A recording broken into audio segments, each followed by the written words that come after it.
कभी सोचा है कि कोई नया आइडिया हमारे दिमाग में आता कैसे है? या कोई मुश्किल स्किल हम आखिर सीख कैसे जाते हैं? तो आज हम मन के इन्हीं रहस्यों को कुरेदने वाले हैं और जानेंगे कि सीखने और कुछ नया बनाने की ये कमाल की क्षमता आती कहाँ से है। ये एक ऐसा सवाल है जो हम सबके दिमाग में घूमता रहता है। हमारा ब्रेन नई इन्फॉर्मेशन को प्रोसेस कैसे करता है? कैसे एक छोटा बच्चा चलना सीख लेता है या कैसे कोई साइंटिस्ट एक रेवोल्यूशनरी खोज कर देता है? चलिए आज इसी रोमांचक सफर पर निकलते हैं।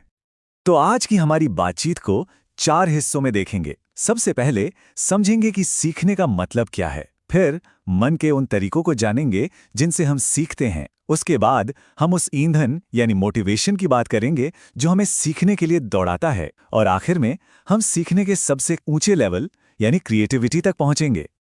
तो चलें शुरू करते हैं एकदम बेसिक से। इससे पहले कि हम दिमाग की पेचीदगियों में जाएं, ये जानना जरूरी है कि जब साइकोलॉजिस्ट लर्निंग या सीखने की बात करते हैं तो उनका असल में मतलब क्या होता है।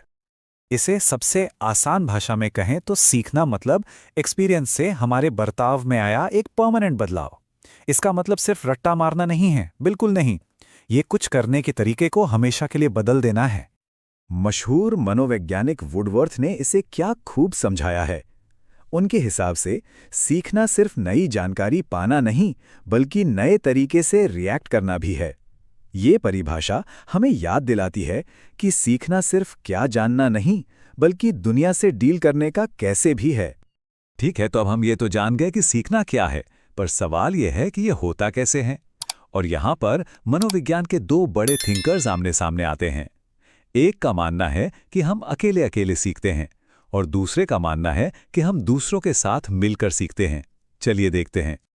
ज्ञापयाजे के मुताबिक हमारा दिमाग धीरे धीरे सीढ़ी दर सीढ़ी विकसित होता है। इसका एक क्लासिक एग्जाम्पल है प्री ऑपरेशनल स्टेज का बच्चा। उसको लगता है कि लंबे और पतले ग्लास में ज्यादा दूध है, भले ही चौड़े ग्लास में भी उतना ही दूध हो। ऐसा क्यों? क्योंकि उसका दिमाग अभी लॉजिकली सोचना सीख रहा है, वो उस स्टेज पर है। लेकिन वाइगॉत्स्की का नजरिया थोड़ा अलग था। उनका मानना था कि सीखना कोई अकेले का सफर नहीं है, बल्कि ये तो सोशल इंटरैक्शन से सुपरचार्ज हो जाता है। उन्होंने ZPD यानी समीपस्थ विकास के क्षेत्र का आइडिया दिया। ये वो मैजिक जोन है जहां हम किसी की मदद से वो भी सीख सकते हैं जो हम अकेले कभी नहीं कर पाते। और ये जो मदद हमें मिलती है ना, उसे कहते हैं स्कैफोल्डिंग। बिल्कुल साइकिल के ट्रेनिंग व्हील की तरह। जैसे ही हम चलाना सीख जाते हैं, ये सपोर्ट धीरे धीरे हटा लिया जाता है और फिर हम अपने दम पर दौड़ने लगते हैं। कमाल है ना? ठीक है, तो मशीनरी तो समझ ली, पर इस मशीन को चलाने वाला फ्यूल वो कहां से आता है? आखिर वो कौन सी आग है जो हमें कुछ नया सीखने पर मजबूर करती है? चलिए अब इसे समझते हैं। जरा सोचिए, ऐसी क्या चीज है जो किसी को पूरी पूरी रात जगा कर रखती है या कोई नया हुनर सीखने के लिए प्रेरित करती है? इसका जवाब बस एक शब्द में है, प्रेरणा या मोटिवेशन। और ये प्रेरणा या मोटिवेशन 2 तरह का होता है। एक है आंतरिक, मतलब इंटरनल, जब हम कोई काम सिर्फ इसलिए करते हैं क्योंकि हमें मजा आता है। और दूसरा है बाहरी, मतलब एक्सटर्नल, जब हम किसी इनाम जैसे ट्रॉफी या पैसे के लिए या किसी सजा से बचने के लिए काम करते हैं। मनोवैज्ञानिक अब्राहम मैस्लो ने प्रेरणा को समझने के लिए ये शानदार पिरामिड बनाया। वो कहते थे कि जब तक हमारी बेसिक ज़रूरतें जैसे रोटी कपड़ा मकान पूरी नहीं होती, तब तक हम ऊंची चीज़ों जैसे कि कुछ नया सीखने या बनाने के बारे में सोच ही नहीं सकते। पहले पेट पूजा फिर काम दूजा, है ना? चलिए अब हम इस पिरामिड के बिल्कुल टॉप पर चलते हैं, जहां सीखना एक नया ही रूप ले लेता है। यहां बात होती है इंटेलिजेंस से भी आगे जाकर क्रिएटिविटी की। ड्रेवडॉल की ये परिभाषा सीधे पॉइंट पर आती है। क्रिएटिविटी का मतलब है कुछ ऐसा बनाना जो बिल्कुल नया हो, जो पहले था ही नहीं।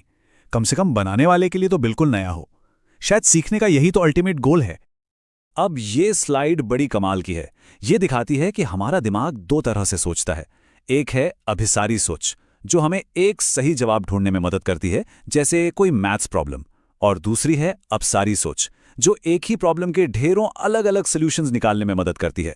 और बस यही तो क्रिएटिविटी का इंजन है। तो रचनात्मकता का मतलब सिर्फ एक आइडिया नहीं है। इसके 4 जरूरी हिस्से हैं। प्रवाह, मतलब कितने सारे आइडियाज आते हैं। लचीलापन मतलब कितने अलग अलग तरह के आइडियाज आते हैं। मौलिकता मतलब आपके आइडियाज कितने हटके हैं। और विस्तारण यानी आप अपने आइडिया को कितना डिटेल में ले जा सकते हैं। तो आज की पूरी बातचीत का सार यही है कि सीखना सिर्फ फैक्ट्स रटना नहीं है। ये एक सफर है जो हमारे बर्ताव में एक छोटे से बदलाव से शुरू होता है और हमें कुछ ऐसा रचने की ताकत देता है जो दुनिया में पहले कभी था ही नहीं। तो आखिर में एक सवाल हम सबके सोचने के लिए, जब हमारा मन सीखने और बनाने में इतना माहिर है तो क्या हमारी क्रिएटिविटी की